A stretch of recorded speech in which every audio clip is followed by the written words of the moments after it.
ठीक है। टॉपिक का नेम है बेटा motion of object under the influence of gravitational force.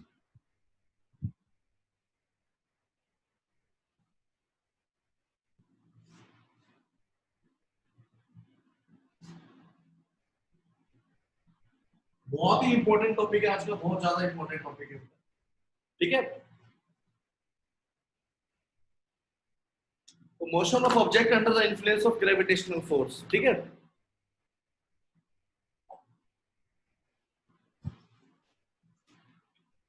देखो जब भी आप मोशन को पढ़ोगे अंडर द ग्रेविटेशनल फोर्स तो आपको दो चीजें करनी पड़ेगी बेटा।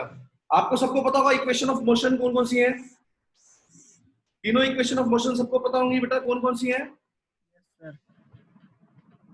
फर्स्ट इक्वेशन है v is equal to u plus at। Second equation है s is equal to ut plus half at square. Third है बेटा v square minus u square is equal to 2as। ये तीन इक्वेशन है हमारे पास, v is equal to u plus at, s is equal to ut plus half at square, v square minus u square is equal to 2as। ये तीनों equation हमारी first chapter में थी बेटा। ठीक है, अब हम इस चैप्टर को पढ़ेंगे तब हमें दो चीजें करनी है बेटा, हमें दो चीजें ध्यान में रखनी है। कौन कौन सी बेटा, पहला तो एक्सेलरेशन को हमने चेंज कर देना है, किससे बेटा, एक्सेलरेशन ड्यू टू ग्रेविटी से। ए को हम चेंज कर देंगे किससे बेटा, जी से रिप्लेस कर देंगे। ए को तो हम रिप्लेस कर देंगे जी से बेटा, और एस को हम रिप्लेस कर देंगे एच से। ठीक है, हाइट से बेटा। एच देखो फ्री फॉल हो रहा है ना, फ्री फॉल के अंदर क्या होता है, बॉडी के अंदर एक्सेलरेशन जी के इक्वल हो जाती है, और बॉडी जो डिस्टेंस ट्रेवल करती है उसको हम हाइट बोल देते हैं बेटा। ठीक है, तो कहने का मतलब है जब भी मोशन आप पढ़ेंगे ग्रेविटेशन के अंडर में, तब आप ए को तो रिप्लेस कर देंगे जी से और एस को रिप्लेस कर देंगे एच से। क्या बन जाएगी इक्वेशन बेटा, ये v is equal to u plus G T, v is equal to u plus G T. Second equation बनेगी s is equal to ut s के लिए क्या लिखेंगे h, ut plus half gt square. ठीक है, third बनेगी v square minus u square is equal to 2gh। a की जगह g आ जाएगा और s की जगह h आ जाएगा। तो ये तीन इक्वेशन जो है चेंज हो जाती है बेटा under the influence of gravitational force. लिख लीजिए बेटा, नोट कर लीजिए इनको।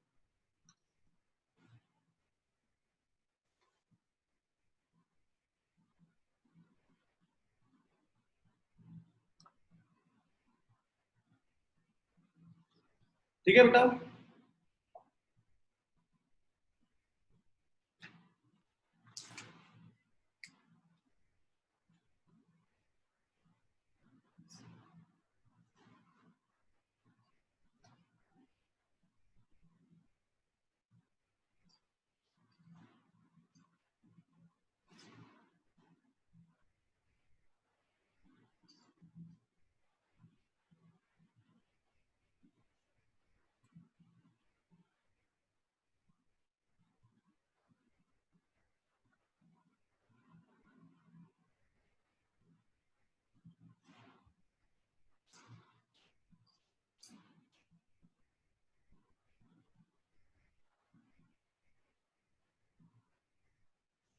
हो गया बेटा।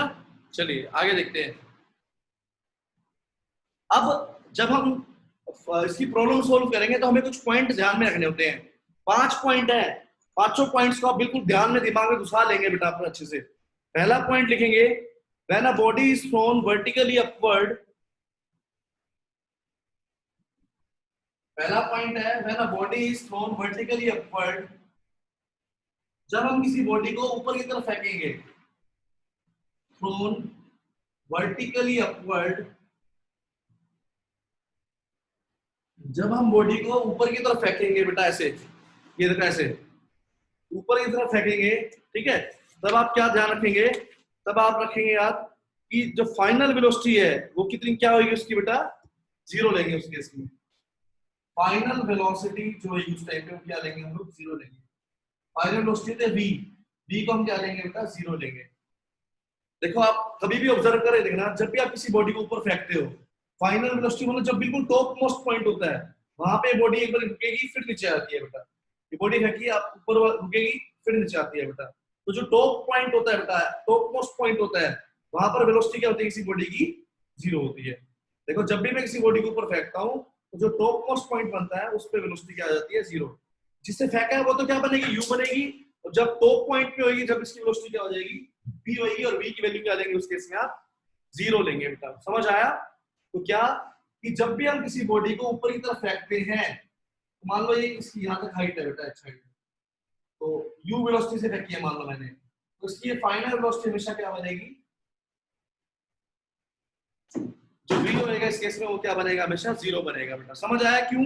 बिकॉज जब हम किसी बॉडी को ऊपर फेंकते हैं तो ये ऊपर जाएगी, ऊपर जाएगी, ऊपर जाएगी, फिर रुकेगी, फिर नीचे आएगी। तो टॉप मोस्ट पॉइंट ऊपर वाला पॉइंट है, वहां पे रुकती है ना ये, तो इसलिए इसकी वेलोसिटी वहां पे क्या लिखते हैं, जीरो लिखते हैं। तो आपने याद रखना है, टॉप मोस्ट पॉइंट पे जो वेलोसिटी होती है जब किसी बॉडी को ऊपर थ्रो करते हैं हम लोग, तो वो वेलोसिटी क्या लेते हैं, जीरो लेते हैं। पॉइंट पहला याद रखेंगे, जब भी किसी बॉडी को ऊपर फेंका जाएगा उसकी फाइनल वेलोसिटी क्या होगी, जीरो होगी उस केस में बेटा। पॉइंट नंबर 2 लिखिए बेटा, जब किसी बॉडी को किसी हाइट से ड्रॉप करेंगे, ऊपर से ड्रॉप करेंगे, जब ऊपर फेंकेंगे तो क्या जीरो लेना है, v जीरो लेना है। जब ड्रॉप करेंगे तब क्या जीरो लेना है, u जीरो लेना है। जब इनिशियल वेलोसिटी जीरो है, जब ऊपर से ड्रॉप करेंगे तो बेटा, तो लिखो when a body is dropped from the height,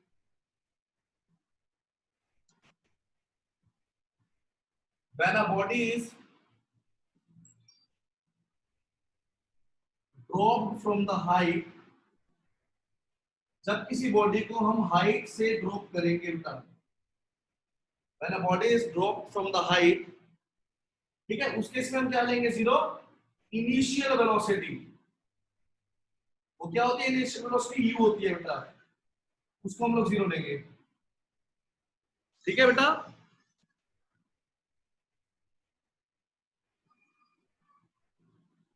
right. जब भी आप किसी बॉडी को ऊपर फेंकोगे तो क्या जीरो लेना है, v जीरो लेना है। जब आप किसी बॉडी को नीचे की तरफ ड्रॉप करोगे तब क्या जीरो लेना है, u जीरो लेना है। u का मतलब होता है इनिशियल वेलोसिटी, v का मतलब होता है फाइनल वेलोसिटी। किसी बॉडी को ऊपर फेंकेंगे तो क्या करेंगे, v जीरो, ड्रॉप करेंगे तो क्या जीरो लेंगे, u जीरो। ऊपर फेंकेंगे v जीरो, नीचे ड्रॉप करेंगे u जीरो बेटा। नीचे वाली तरफ u जीरो, ऊपर वाली तरफ v जीरो, याद रखेंगे ये बात। ठीक है, जब भी किसी बॉडी को ऊपर थ्रो करेंगे, अपवर्ड थ्रो करेंगे, तब तो v जीरो होएगा, और जब ड्रॉप करेंगे तब u जीरो लेंगे बेटा। Third point, acceleration due to gravity. जो एक्सेलरेशन ड्यू टू ग्रेविटी है बेटा, एक्सेलरेशन ड्यू टू ग्रेविटी का मतलब g, g को जब हम नेगेटिव लेंगे, जब बॉडी को हम कैसे फेंकेंगे, अपवर्ड थ्रो करेंगे। जब जब बॉडी को हम ऊपर फेंकेंगे तो g की वैल्यू नेगेटिव लेंगे बेटा। ठीक है, जब हम क्या करेंगे बेटा, बॉडी को ऊपर फेंकेंगे तो ग्रेविटी के अगेंस्ट है ना, ग्रेविटी नीचे खींचती है चीज को, हम ऊपर फेंक रहे हैं, ग्रेविटी का अगेंस्ट दे रहे हैं, तो हम क्या लेंगे बेटा, क्या लेंगे उस केस में, एक्सेलरेशन कैसे लेंगे, नेगेटिव लेंगे, नेगेटिव लेनी पड़ेगी। और वैसे एक्सेलरेशन की वैल्यू होती कितनी है, 9.8 होती है अप्रोक्सीमेट, तो -9.8 ले लेंगे उसके, किसी में हम 10 भी ले लेते हैं इसी के। ठीक है, तो आपको याद रखनी है g की वैल्यू नेगेटिव लेनी है जब हम बॉडी को ऊपर फेंकेंगे। रूटीन रूल आगे समझ में, पहला रूल, बॉडी को ऊपर फेंकेंगे तो क्या करेंगे, v जीरो। दूसरा रूल, जब बॉडी को ड्रॉप करेंगे तो क्या जीरो लेंगे, u जीरो। थर्ड रूल क्या बेटा, जब बॉडी को ऊपर फेंकेंगे तो क्या करेंगे, g कैसे लेंगे, नेगेटिव लेंगे बेटा। इन रूल्स के बिना न्यूमेरिकल नहीं होगा कभी भी कोई भी बेटा आपका। फोर्थ रूल बेटा, g को पॉजिटिव लेंगे कब बेटा, जब उसको ड्रॉप करेंगे हाइट से। 5 पांडव है न्यूमेरिकल्स करने के लिए, अगर न्यूमेरिकल करने हैं तो ये पांचों रूल समझ आने बहुत जरूरी है बेटा।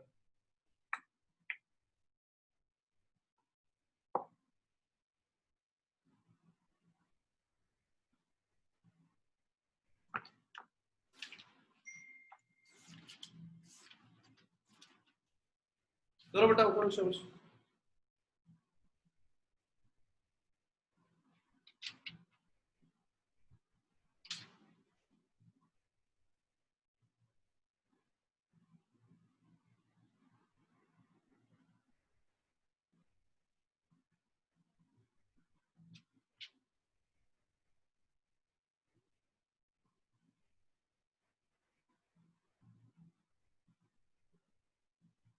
है बेटा।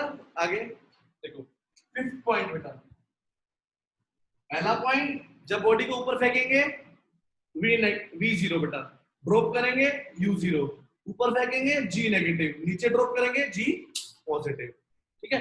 फिफ्थ रूल, अगर किसी बॉडी को मैं ऊपर फेंकता हूं, जितनी देर उसको ऊपर जाने में लगती है बेटा, जितनी देर उसको ऊपर जाने में लगती है, उतनी ही देर उसको क्या लगती है, नीचे आने में लगती है। मतलब ऊपर जाने का जो टाइम होता है बेटा, उसको बोलते हैं हम लोग टाइम ऑफ एसेंट। ठीक है। और नीचे आने में जो टाइम लगता है उसको बोलते हैं time of descent. Time of ascent is equal to the time of descent बेटा। तो लिख लीजिए, time of ascent is equal to time of descent. Time of ascent is equal to time of descent, DESCENT। ठीक है। देखो 5 rule बताए मैंने बहुत सिंपल से। पहला रूल, बॉडी को ऊपर फेंकेंगे तो V जीरो लेना है, बॉडी को ड्रॉप करेंगे तो U जीरो लेना है। थर्ड रूल, बॉडी को नीचे फेंकेंगे तो G पॉजिटिव, ऊपर फेंकेंगे G नेगेटिव। जितना बॉडी को ऊपर फेंकने में टाइम लगता है उतना ही उसको नीचे आने में टाइम लगता है। ये फिफ्थ रूल है। ठीक है। तो ये 5 रूल है जिसके बेस पे क्या होता है बेटा, आपके न्यूमेरिकल्स होते हैं। ठीक है। चलिए कुछ न्यूमेरिकल की प्रैक्टिस करते हैं। फर्स्ट न्यूमेरिकल देखिए,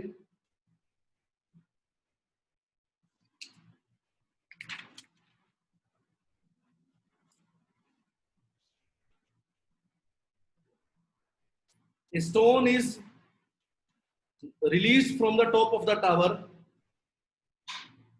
चलो लिख लो बेटा, नोट कर लीजिए एक बार 5 रूल्स। फिफ्थ रूल है टाइम ऑफ एसेंट,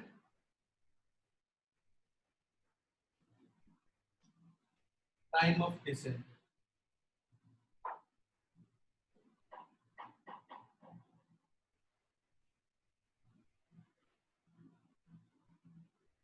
लिख लो बेटा एक बार।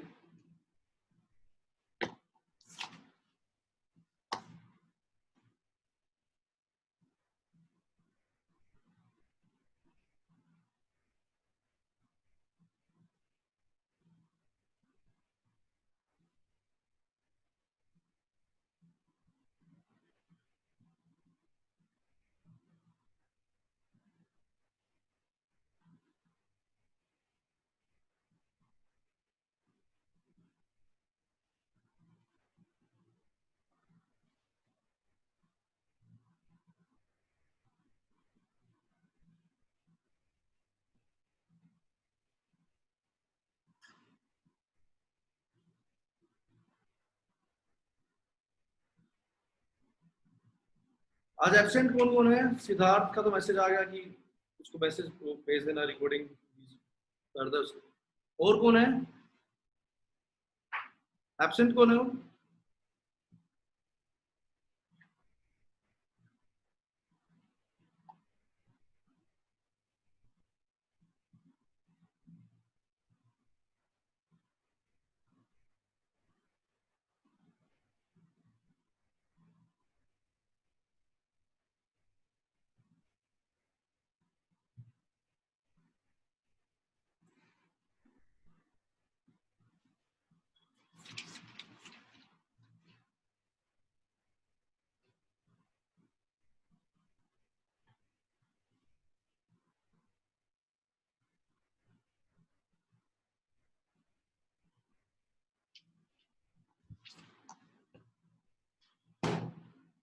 हो गया बेटा नोट?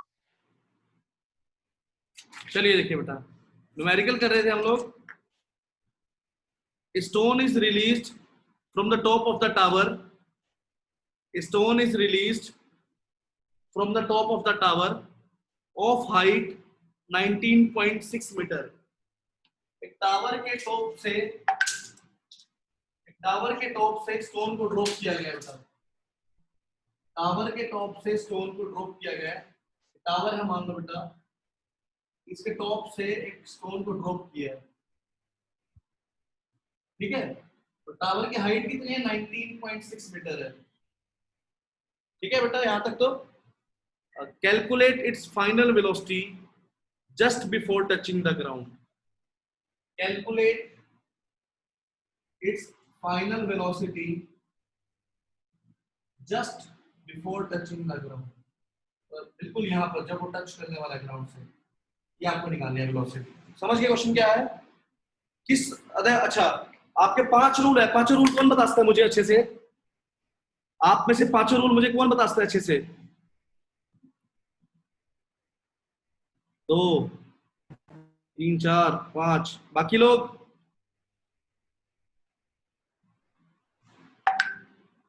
योगेश बता बेटा, कोई रूल बता। सर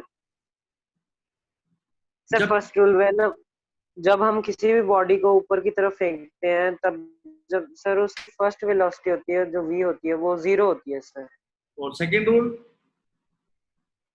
सर जब भी हम किसी बॉडी को ड्रॉप करते हैं ऊपर से हाइट से तो उसका जो u होता है वो 0 होता है सर, यहाँ पर हमने इनिशियल ड्रॉप वेलोसिटी किया है ना, तो इसका मतलब इस बॉडी का यू कितना होएगा? 0। 0। समझ आ गई ना बेटा कि क्वेश्चन आंसर करो बेटा, आंसर यू 0 होएगा because body is dropped from the height. मतलब ये चीजें सारी जो मैंने रूल्स बताए ना उसके ऊपर है सारा सारा बेटा, सारा क्वेश्चन रूल्स पे ही होगा बेटा, ठीक है? Body is dropped from the height, इसलिए यू 0 होएगा। हाइट कितनी दे रखी है? 19.6 मीटर दे रखी है। आपको निकालना क्या है? फाइनल वेलोसिटी निकालनी है just before the touching the ground. अब आपके पास 3 इक्वेशन होती है। पहली बेटा v = u + gt। अच्छा, g क्या लेंगे आप लोग बेटा? प्लस का लेंगे। क्यों बेटा g प्लस का क्यों लेंगे? बिकॉज बॉडी को हमने ड्रॉप किया है, और जब ऊपर करेंगे, ऊपर फेंकेंगे तब क्या लेंगे? नेगेटिव लेते हैं। तो अब ये 2 रूल्स तो हमेशा काम आएंगे ही आएंगे। यहाँ पर u 0 और g की वैल्यू क्या है? 9.8 है। अब इक्वेशन देख, अब यूज करते हैं, हमने निकालना क्या है? v निकालना है। तो एक इक्वेशन है v² - u² = 2gh है बेटा इक्वेशन। थर्ड इक्वेशन जो है बेटा v² - u² = 2gh। 2as होता है ना, a की जगह g आता है और s की जगह h आता है बेटा। v निकालना है आपको। u की वैल्यू कितनी है? 0। 2 * 9.8 इंटू में h कितना है? 19.6। तो v² = 2 * 9.8 हो जाएगा बेटा 19.6। क्या बन गया? 19.6 का स्क्वायर बन गया। v², स्क्वायर से स्क्वायर कट गया, v की वैल्यू आ गई 19.6 मीटर पर सेकंड। तो जब ये बॉडी बिल्कुल ड्रॉप होने वाली होगी, टच होने वाली होगी ग्राउंड से, तो इसकी स्पीड कितनी होगी? 19.6 मीटर पर सेकंड होगी। समझ आया नहीं आया बेटा? कहीं डाउट है तो बोल दो। कहीं पे भी किसी जगह पे डाउट आया न्यूमेरिकल के अंदर तो बोल दीजिए बेटा आप ईमानदारी से। योगिता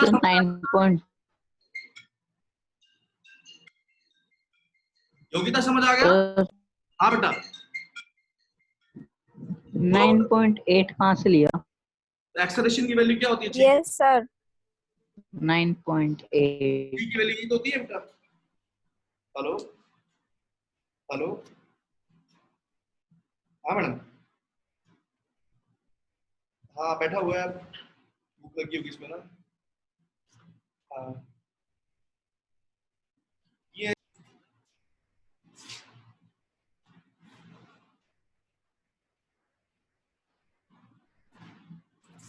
आया समझ में बेटा यहाँ तक?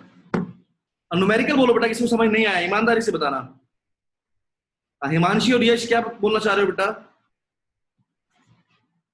बोलो बेटा। कुछ नहीं आप सर, पहले से कर रखा होगा रीजन। अच्छा एक क्वेश्चन करो फिर।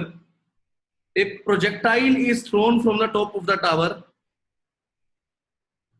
A projectile is thrown from the top of the tower and it takes 4 seconds to hit the ground. एक प्रोजेक्टाइल टावर से थ्रो किया गया है, जैसे सा टावर है, थ्रो किया हुआ है सामने आपके, ठीक है? The projectile is thrown from the tower, top of the tower, and it takes 4 seconds to hit the ground. और ये 4 सेकंड लेता है ग्राउंड को हिट करने के लिए बेटा। ग्राउंड को हिट करने में लेता है 4 सेकंड। 4 सेकंड लगे इसको यहां से नीचे से टकाने में, ठीक है बेटा? जी की वैल्यू आपको 10 लेनी है बेटा। जी की वैल्यू अपनी 9.8 नहीं लेनी, 10 लेनी है। इसने सिंपलीफाई कर दिया और भी कई क्वेश्चन में आप इजीली कैलकुलेट कर सको बेटा, ठीक है? जी की वैल्यू इज 10 लेनी है आपको बेटा। Find the height of the tower. आपको हाइट ऑफ द टावर निकालनी है, एक बार ट्राई करेंगे आप लोग बेटा? सर लिख दिया आंसर चैट में। आंसर नहीं अभी, रुक जाओ, सभी करो बेटा क्वेश्चन को, निकालो क्वेश्चन बेटा। अच्छा पहला इसमें कौन सा रूल यूज होगा? जब बॉडी को ड्रॉप करते हैं तो क्या जीरो होता है? u जीरो होता है, तो u की वैल्यू होगी जीरो, इनिशियल ठीक है। अच्छा और टाइम कितना है बेटा इसमें? 4 सेकेंड्स है। हाइट निकालनी है, g की वैल्यू क्या होगी बेटा इस बारी? +10 लेंगे इस बारी। प्लस क्यों बेटा? ड्रॉप करते हो पॉजिटिव होती है। निकालना क्या? हाइट, कितनी हाइट है इसका की बेटा जिससे ड्रॉप किया? देखो फर्स्ट इक्वेशन में v is equal to u plus gt, या हाइट आती ही नहीं है, कोई फायदा ही नहीं है। सेकेंड इक्वेशन में h is equal to ut plus half gt square, यहां से हो जाएगा क्वेश्चन बेटा सेकेंड इक्वेशन से। u की वैल्यू 0 है, 0 into 4 plus half into 10 into 4 का स्क्वायर, ठीक है। 4 into 0 0 plus half into 10 into 4 का स्क्वायर 16, ये 8 पे 10 इंटू 8 आ जाएगा 80, 80 आंसर है बेटा। 80 इस क्वेश्चन का क्या रहेगा? आंसर रहेगा 80 मीटर हाइट है बेटा उसकी। समझ आया बेटा क्वेश्चन? बोलिए बेटा। यश, यश चांद्रा, क्लियर है बेटा क्वेश्चन कैसे करना है? बोलो बेटा। यश,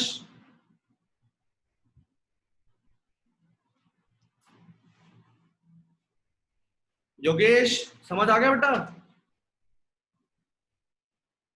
यस सर। चलो नेक्स्ट न्यूमेरिकल है बेटा, आप ट्राई करेंगे सभी, ठीक है।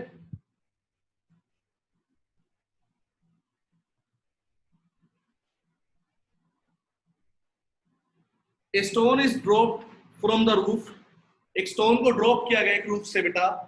A stone is dropped from the roof,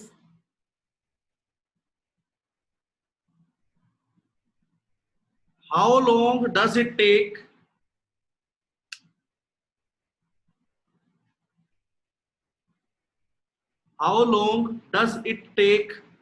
to fall 4.9 meter? How long does it take to fall 4.9 meter?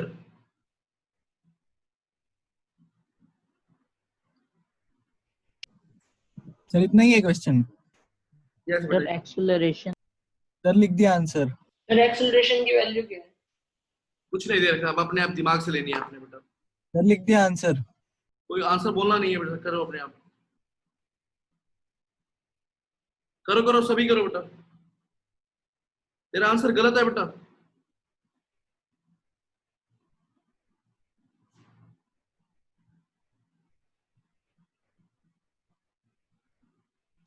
सभी लोग निकालेंगे आंसर जल्दी से बेटा।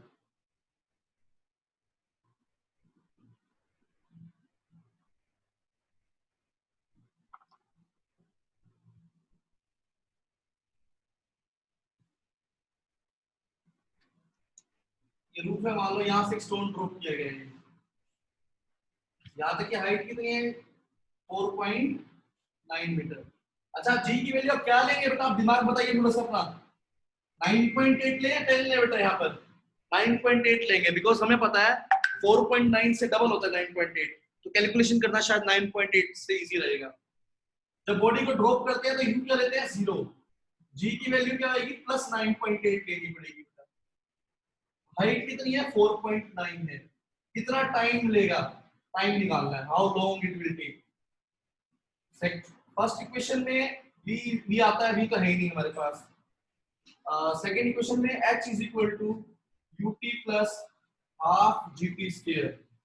u की वैल्यू 0, टाइम निकालना है, हाफ g की वैल्यू 9.8, t स्क्वायर, तो यहाँ आएगा बेटा 4.9, ठीक है बेटा। तो 0 इंटू समथिंग 0, इकट होगा 4.9 से। 4.9 t square is equal to 4.9, 4.9 divide में आ जाएगा 4.9, 1 आ गया, t स्क्वायर 1 है तो t भी क्या रहेगा बेटा? 1 का रूट 1 ही आ जाएगा बेटा। तो 1 सेकेंड लगेगा उसको इतने डिस्टेंस कवर करने में बेटा। समझ आया नहीं है बेटा? 0.5 किसने निकाला था? गोकुल ने भी, राघव ने भी, दोनों का गलत था ये। सर एक बार फिर समझा दो। कहाँ पे दिक्कत है तेरे को? बोल बोल बेटा, करा देता हूं मैं, देख ले एक बारी। U0 ड्रॉप की गई है, G की वैल्यू +9.8। क्यों बेटा? नीचे ड्रॉप करते हैं पॉजिटिव लेते हैं। 9.8 से 4.9 था, वो डबल होता है। मेरे आइडिया लग गया, थोड़ा सॉल्व करना आसान होगा। ठीक है, equation h = ut + ½ gt²। First equation इसलिए लिखी बिकॉज़ वहां पर v भी नहीं पता था मुझे, ना t पता था, ना t पता था, ना v पता था, फायदा नहीं था।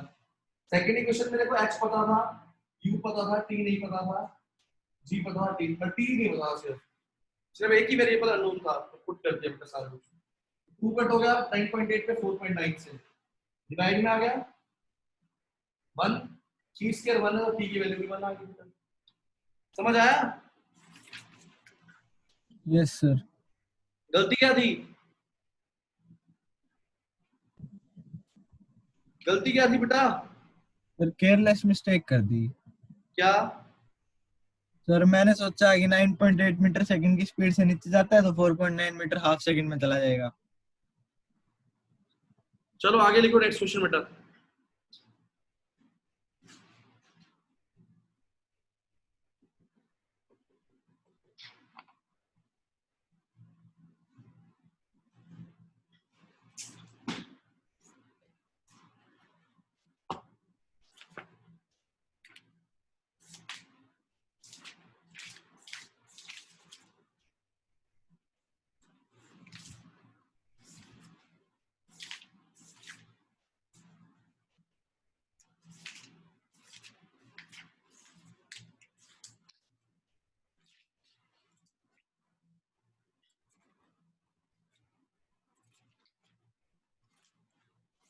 ये रहा बेटा क्वेश्चन, लिखिए।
A cricket ball is dropped from a height of 20 meter. A cricket ball is dropped from a height of 20 meter.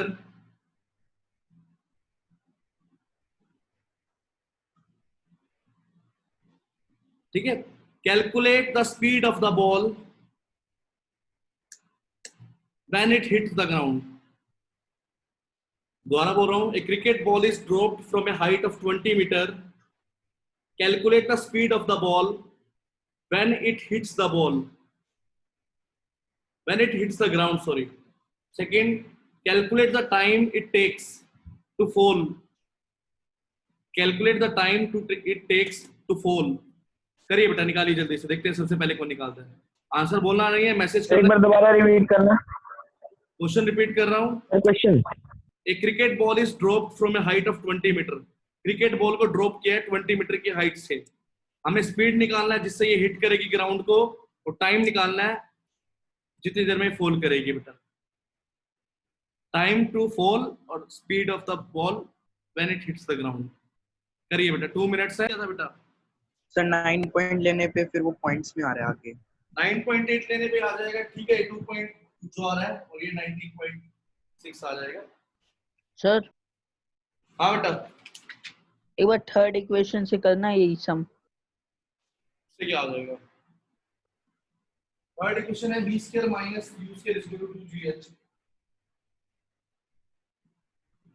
पहले अब निकाल लेता है 2 इंटू 10 इंटू कितना आएगा, h की वैल्यू कितनी है 20, 400 b स्क्वायर, v की वैल्यू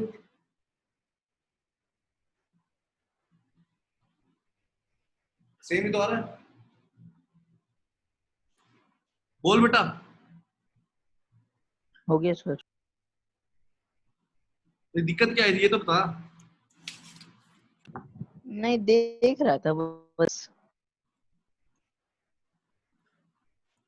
ठीक है, तो ये ड्रॉप वाले क्वेश्चंस तो आगे होंगे समझ में, ड्रॉप करते हैं तो क्या होता है बेटा। ठीक है, कल हम लोग अपवर्ड थ्रो करेंगे बॉडी को और मास और वेट का क्वेश्चन टॉपिक पढ़ेंगे बेटा, बहुत ज्यादा इंपॉर्टेंट टॉपिक है मास और वेट का। ठीक है, अच्छा जो आप लोग जो मेजर करते हो वो वेट होता है मास होता है बेटा, आप ये बताइए मुझे। मास मास कभी जिम गए होगे या कहीं और गए होगे तो आपने मास मेजर किया या वेट मेजर करते हो अपना? मास तो बोलते मास मास मास सर वेट करेंगे। आप बोलते क्या सर वेट करो अपना? सर मास करते हैं सर, मास करते हैं सर, बस पता है मास करते हैं, ये नहीं पता वेट के बहुत। वेट क्यों बोलते हैं फिर इसको? सर सर, क्योंकि हम लगती है उस पे, हाँ सर क्योंकि ग्रेविटेशनल फोर्स भी लगती है उस पे, वेट मास पे तो तुमने निकाला क्या वहां पे, मास या वेट? वेट निकलेगा। हाँ वेट निकलेगा मास भाई। निकलेगा सर। बताओ, मास होता है वेट होता है? मास होता है सर, मास मास होता है सर, मास कहते हैं उसको, वेट है वो हम गलत कहते हैं तो सारे गलत कहते हैं, मास होता है। मास तो चेंज ही नहीं होता, वेट चेंज होता है। हाँ क्या कह रहे हैं? सर मास तो चेंज ही नहीं होता, वेट तो चेंज हो सकता है। ये वेट होता है मास होता है? फिर वेट ही हुआ ना, वेट चेंज हो जाता है, मास तो आपने बताया था कि चेंज ही नहीं हो सकता। अच्छा तू खा भी फिर तेरा मास नहीं बढ़ेगा कभी कुछ? हाँ सर वो तो ऐसे अपनी लोकेशन चेंज करने से भी बढ़ जाएगा। कल डिस्कस करेंगे, ये बहुत अच्छा टॉपिक है, मतलब कहने का मतलब सिर्फ सर आंसर तो बता दो सर। आंसर वैसे इसका वो एक्चुअली में मेजर तो वो वेट करता है, लेकिन वो फाइनली में जो हमें रिजल्ट देता है ना वेट को, फिर वो मास में कन्वर्ट कर देता है हमारे को। ठीक है, तो इसलिए हम हमारा जो मिसकंसेप्ट है हम गलत बोलते हैं, एक्चुअली में वो हमें जो वैल्यू देता है वो मास होती है, खुद निकालता वो वेट है, फिर वो एक एल्गोरिथम लगाता है 9.8 से जो आंसर आता है ना उसको वो डिवाइड करके दे देता है हमारे को बेटा, उससे क्या निकल जाता है हमारा मास निकल जाता है फाइनली। ठीक है, सर अगर किसी का वेटिंग मशीन पे 60 kg आ रहा है तो 60 kg उसका मास है, या फिर 9.8 से डिवाइड करके मतलब 6 kg है उसका मास? नहीं नहीं नहीं 60 kg उसका मास हमें दे दिया उसने मास निकाल के, वैसे उसका वेट कितना आया था 600 के अराउंड। वो उसके अंदर इंटरनली एक चिप है वो करती है सारा काम। ठीक है, उसके जो वेइंग मशीन थी उसने तो एक्चुअली में यहाँ से निकाला था, लेकिन उस चिप ने ना उसके अंदर जो वेइंग मशीन के अंदर होती है वो उसको 9.8 से डिवाइड करती है और उसका मास निकाल देती है। ठीक है सर मतलब हमारी बॉडी का मास चेंज होता है, हो सकता है? हाँ, तो खाएगा पिएगा तो चेंज होएगा ही होएगा। वो कांस्टेंट होने का मतलब ये है कि यहाँ पर भी हमारी बॉडी का मास 100 है तो बाहर भी कहीं पे भी चला जाए तो 100 ही रहने वाला है, मास में कभी चेंज नहीं आता। यूं नहीं कि तू तेरी बॉडी का फिक्स ही है, तो जब तू पैदा हुआ जब भी 100 kg का था और अब भी 100 ही रहेगा, ऐसा तो नहीं होगा ना। मास वो चेंज करेगा बेटा, मैटर चेंज होगा ना, एटम्स जो सेल्स हैं वो डिवाइड होते रहते हैं, तो सेल्स ज्यादा बन गए, सेल्स से मास बना बेटा। ठीक है, चलो वो कल डिस्कस करेंगे टॉपिक को, वेरी इंपॉर्टेंट टॉपिक है, कल न्यूमेरिकल्स पूरे करके और वेट और मास को डिस्कस करेंगे, राइट। अभी हम लोग मैथ